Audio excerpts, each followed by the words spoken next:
안녕하십니까. 세상 읽어주는 남자 이상훈입니다. 오늘은 인텔에 대해서 한 말씀 드리겠습니다. 예상대로 인텔의 펩 겔싱어 CEO가 역대급 발표를 했습니다. 많은 내용이 담겨 있지만 핵심만 발라내면 딱 세 가지입니다. 첫 번째, 인텔이 파운드리 사업에 진출한다는 것입니다. 이를 위해서 애리조나에 200억 달러, 하나로 23조 원 가량을 투입해서 새로운 펩을 만들겠다고 했습니다. 두 번째는 CPU 같은 핵심 칩은 인텔이 직접 만들겠다는 의지를 다시 한번 드러냈습니다. 이를 위해서 7나노 CPU로 오는 2023년 출시 예정인 미티어 레이크의 설계 IP 검증을 올 2분기까지 완료한다는 점을 공개했습니다. 특히 과거 삼성이나 글로벌 파운드리와 공정 개발을 함께 했던 IBM과 손을 잡아서 미세 공정 개발에 절대 뒤지지 않겠다는 의지를 가시했습니다. 마지막으로 자신의 독점 IP인 X86 CPU IP를 공개하겠다는 뜻도 밝혔습니다. 이 파운드리 사업을 하겠다고 선언한 마당에 폐쇄적으로 운영하던 자신의 IP를 오픈해서 고객인 팹리스가 쉽게 설계할 수 있도록 돕겠다는 것입니다.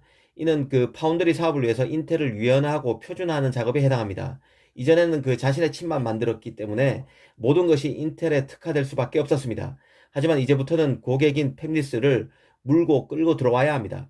삼성이나 TSMC처럼 신옵10세의 설계 툴 같은 것도 다른 팹리스들이 이질감을 느끼지 않도록 손을 보는 등의 세부 작업을 해야만 합니다. 내용 하나하나가 얘기거리를 많이 만들 수 있는 것들입니다. 오늘은 개괄적인 평가를 하고 추후에 시간 날 때마다 하나하나 짚어드리겠습니다. 먼저 이번 발표의 초평부터 말씀드리면 인텔이 180도 바뀌었다는 느낌이 들었습니다. 자신의 칩만 만들던 것에서 이 파운드리 사업까지 하겠다고 했으니 더더욱 그런데요. 인텔만을 위해서 폐쇄적으로 운영해왔던 자신의 독점 IP를 외부에 공개할 수 있다는 정도의 강수를 뒀습니다. 하지만 한꺼풀만 벗겨보면 과연 잘 될까 하는 의문부터 드는 게 사실입니다. 이 파운드리 사업은 일종의 서비스 업종입니다. 팹리스와의 교감과 피드백이 중요합니다. 각종 IP 보유 업체, 그리고 팹리스, 설계 툴 업체 등의 사이에서 이 파운드리로서 코디네이터 역할을 잘 수행해야 합니다.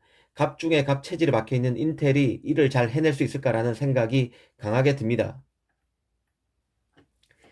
파운드리 진출도 이면을 생각하게 되는데요. 인텔이 진짜 파운드리에 관심이 지대해서 진출을 선언했을까 하는 생각부터 듭니다.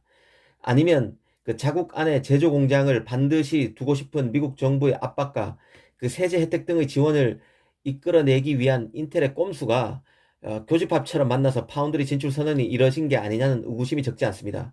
미국 정부 입장에서는 칩 수급 문제가 심각한 상황에서 대만의 TSMC, 한국의 삼성에만 읍소하는 데 따른 깝깝함이 있었을 것입니다. 그래서 인텔의 제조 공장을 따로 만들어서 다른 회사의 칩도 만들라고 압력을 틀림없이 넣었을 것입니다. 그러면서 인텔의 지원을 약속했을 것입니다. 아니면 역으로 인텔이 먼저 나서서 내가 다른 회사 칩을 만들 테니 지원해 달라고 정부에 제안했을 여지도 있습니다. 인텔 입장에서도 신규 팹이 필요합니다. 파운드리를 한다고 해야 정부 지원을 유인할 수 있다는 판단을 했을 것입니다. 기존대로 자신의 칩만 만들어서는 칩 수급에 아무런 도움을 줄 수 없기 때문에 세제 혜택도 받을 수 없습니다. 사실 인텔이 23조 원을 들여서 만든다는 팹도 자신의 7나노 이하 칩을 만들려면 설비 투자가 추가로 필요한 사항이었음을 감안하면 외부 칩을 만드는데 할당될 수 있는 팹 공간은 그리 크다고 볼 수 없습니다. 그런 관점에서 보면 인텔 입장에서는 큰돈이 안 되는 파운드리 진출을 선언함으로써 얻는 혜택이 더 클 수 있습니다. 정부 지원이라는 큰 인센티브가 있다는 뜻이죠. 어찌됐든 미국 정부와 인텔이 이신점심이었을 것이란 뜻입니다. X86 CPU 공개도 생각할 거리를 던지는데요. 인텔로서는 주도권 확보, 주도권 재탈환이 목적일 것입니다.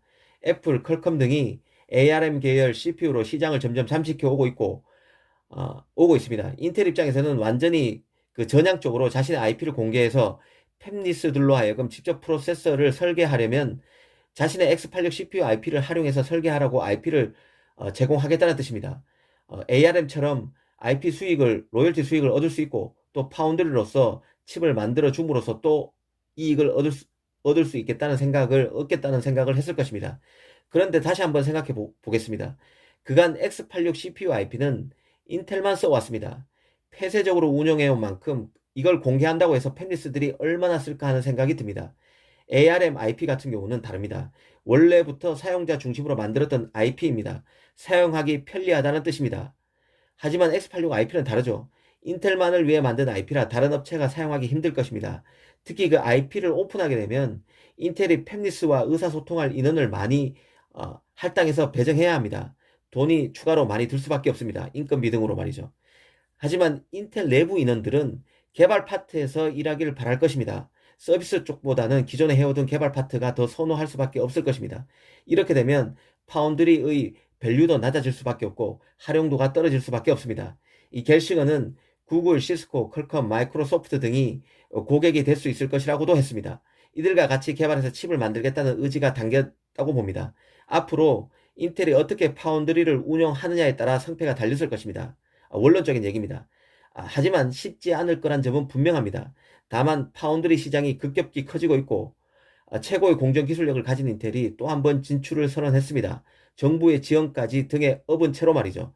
예의주시해야 하는 것은 당연하다고 봅니다. 오늘 이 시간에는 인텔의 발표를 개괄적으로 짚어드렸습니다. 감사합니다.